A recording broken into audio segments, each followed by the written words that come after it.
உங்களுக்காக நான் ஷோ பண்ண விரும்புகிறேன். அல்லேலூயா. ஆமென். எங்க மனைவி வந்து ஷோ பண்ணுவாங்க. Hallelujah. Please come on stage. ஜெசி.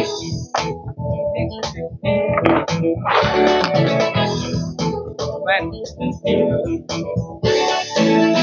உற்சாகமாய் கரங்களை தட்டி, உற்சாகமாய் கரங்களை தட்டி, உற்சாகமாய் கரங்களை தட்டிட்டே இருங்களேன். கர்த்தர் நாமம் மகிமைப்படுவதாக. இயேசுவின் நாமத்தினாலே இது உங்களுக்கான வாக்குத்தத்தம். இந்த வாக்குத்தத்தை உங்களுக்காக நாங்க ஷோ பண்றோம். இன்றைக்கு ஒரு புதிய வாக்குத்தத்தை பெற்றுக்கொள்ள. ஆமென். ஹல்லேலூயா. ஹல்லேலூயா. கீழ இந்த டவுன்ல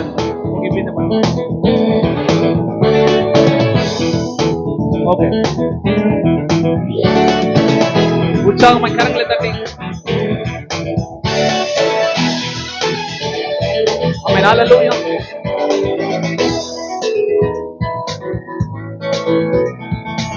உற்சாகமாய் கரங்களை தட்டி. ஆமென். கர்த்தர் உன் துக்கத்தையும் உன் தத்தளிப்பையும் நீ அடிமையாக்கப்பட்டிருந்த கடினமான அடிமைத்தனத்தையும் நீக்கி உன்னை இளைப்பாற பண்ணுவார். அல்லேலூயா. அல்லேலூயா.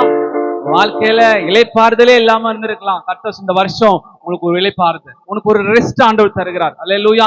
இவ்வளோ நாள் நீ கஷ்டப்பட்டிருப்ப, துக்கத்துல கஷ்டப்பட்டிருப்ப, தத்தளிச்சிருப்ப, நீ அடிமையாக்கப்பட்டு இருந்திருப்ப. ஒருவேளை வேலையில, குடும்பத்துல, நீங்க போற இடத்துல எங்கெல்லாம் அடிமையாக்கப்பட்டு இருந்தீங்களோ அங்கெல்லாம் உங்க அடிமைத்தனத்தை நீக்கி உன்னை இளைப்பாற பண்ணுவார். ஏசாயா 14ஆம் அதிகாரம் 3வது வசனம். அல்லேலூயா. இந்த வருஷத்தோட உம்முடைய வாக்குத்தத்தம். அல்லேலூயா. இந்த வருஷத்தோட வாக்குத்தத்தை கர்த்தர் உங்களுக்கு சொல்லுகிறார். இதை மறந்துடவே கூடாது. அல்லேலூயா. என்ன பண்ணக்கூடாது? மறந்துடவே கூடாது. எனக்கு இளைப்பாறுதல் இயேசுவா தருகிற தேவன். அல்லேலூயா. எனக்கு இளைப்பாறுதல் தந்த தேவன். அல்லேலூயா. சொல்லாமா கரங்களை தட்டி சொல்லாமா. ஆமென். நன்றி, நன்றி ஆண்டவரே.